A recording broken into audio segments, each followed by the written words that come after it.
First, Vegeta is facing the creature from the day the Earth stood still. Then he's facing his past and coming to terms with the fact that he killed his mother. And now he faces Mewtwo.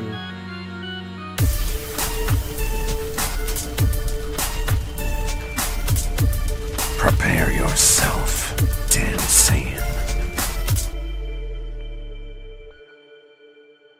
If you are new to this channel, make sure to hit that subscribe button and turn on notifications. That way you never miss a video.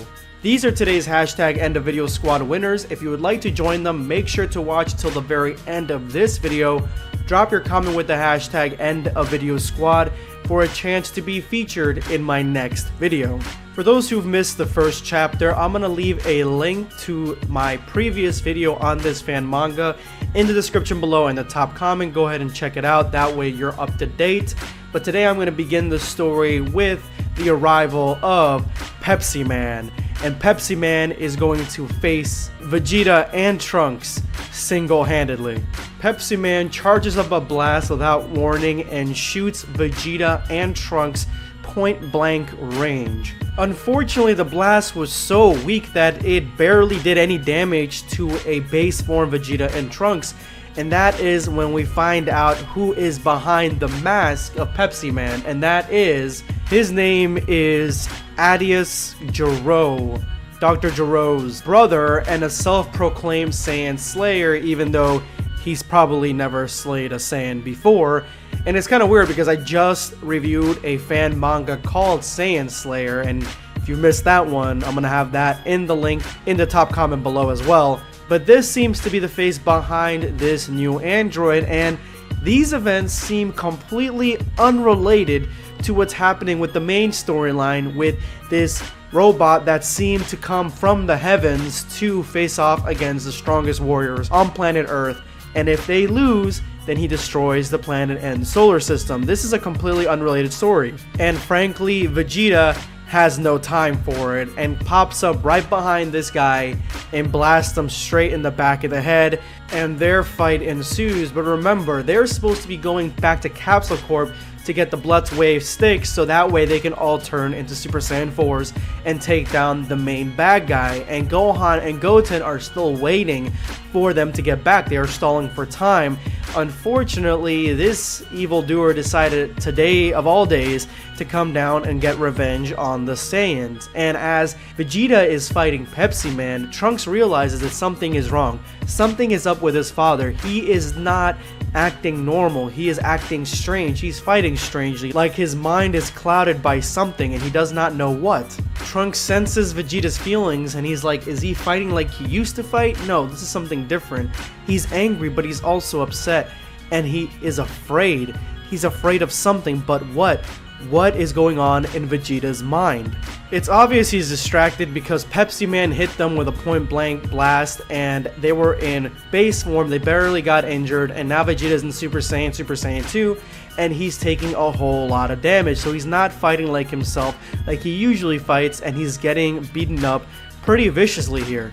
Vegeta explodes in energy, and we get a rare look inside Vegeta's mind, and he is thinking about his mother. Vegeta apologizes to her. He apologizes to his mother. He says, I am sorry, mother. I am so sorry. It was not my intention to hurt you. I miss you. I need you. He is just blind with whatever is going on around him, and he says, forgive me. And that is when he explodes in a huge mountain, a geyser of ki. And Vegeta finally goes into his version of Super Saiyan 3. But even Trunks remarks that this energy does feel familiar. It does feel like something he's felt before Vegeta started exploding into this transformation. And then he says it almost feels like it's incomplete, or this could be Vegeta's version of Super Saiyan 3. But his version of Super Saiyan 3 has the hair that I like, the one that I was gushing about in my last video, that almost Super Saiyan 4 style of hair. Yeah, this is actually also the original version of what the Super Saiyan 3 transformation looked like from Akira Toriyama. So yeah, this looks like it was heavily inspired by that, and I love the fact that Vegeta finally gets access to it, and it's different than what we all saw from the other Saiyans that can do this transformation. And at this level, he is easily able to block and push back Pepsi Man to the brink. He is able to push him, thwart him, he's able to rock him around the battlefield, but something's still off. And Pepsi Man comes back for more and more, but Super Saiyan 3 Vegeta, he has his number. He is able to stay in this fight now longer than he was before. His mind, even though it's clouded, his mission is clear to destroy Pepsi Man and go back to the robot that was threatening planet Earth. Unfortunately for him, Pepsi Man also explodes in energy, and it looks like Vegeta realizes that he stopped playing around. He's actually starting to take this fight very seriously. And unfortunately for Vegeta, that means that his Super Saiyan 3 is being pushed back. But remember, Vegeta still has Super Saiyan 4, so in this fight, he still has the upper hand unless this robot is actually kind of copying or mimicking his level of power, which we would need further explanation on how that actually works. Honestly, like I said from the very beginning, I've been saying this for years, that the Earthlings need to rely on android technology to get to that level of strength like the Saiyans. But Trunks has had enough. He realizes that Vegeta probably isn't taking this fight very seriously. He's not going to Super Saiyan 4. He's still in Super Saiyan 3. So Trunks is actually going to go ahead and go back to Capsule Corp so he can get the Blood Wave Stick because they have bigger fish to fry. Vegeta and Pepsi Man barely realize that Trunks has left, and Vegeta is trying to hit him with everything he's got, but unfortunately at this point he's pushing the limits of Super Saiyan 3, and he's trying to hit Pepsi Man with all sorts of abilities, but Pepsi Man, he's blocking them very, very easily. And that's when we finally get a silver lining. Pepsi Man has taken some damage, and Vegeta is about to put in the work and take this character out. The reason that I really like this Dragon Ball fan manga is because we rarely get any insight into Vegeta's state of mind in other Dragon Ball fan mangas. We don't really get to dive into his psychology, his psyche really too much.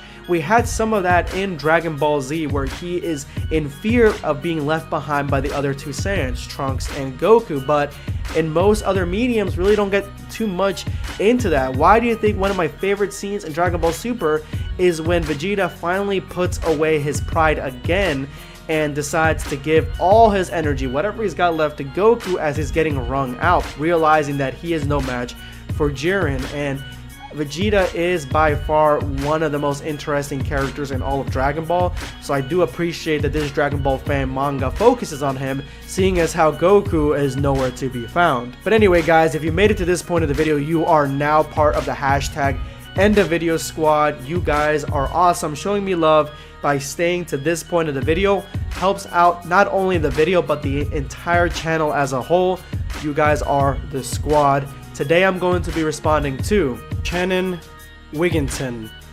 I like that if Vegeta had more of a reason to kill his mother other than pleasure, but I also love that it matches the old Vegeta perfectly. But I do want to see Vegeta have a part of his past when he wasn't evil, cold, and ruthless like how we have seen him in the fan mangas or in canon. I mean, there has been mangas made for Frieza who actually had a Saiyan friend, right? So why not Vegeta? I do like that aspect of it, that Vegeta could have had a friend in the past.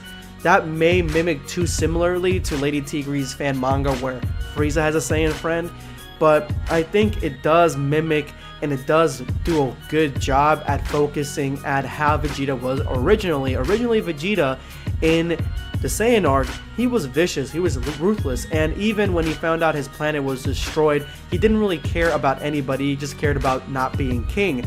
So everything about Vegeta's past, about him being small and young, kind of focuses in on the fact that he was a savage. He was ruthless, he didn't care. So the fact that he would kill his mother, even by accident, really shows us how much of a killer this character was and how far he's come. I think that's the reason that I'm hesitant at giving him a happier and a more friendly and likable childhood as opposed to giving him a more bloodthirsty childhood. But I do thank you for your comment. Thank you so much. This is going to be BlackScape signing off. Take care, guys.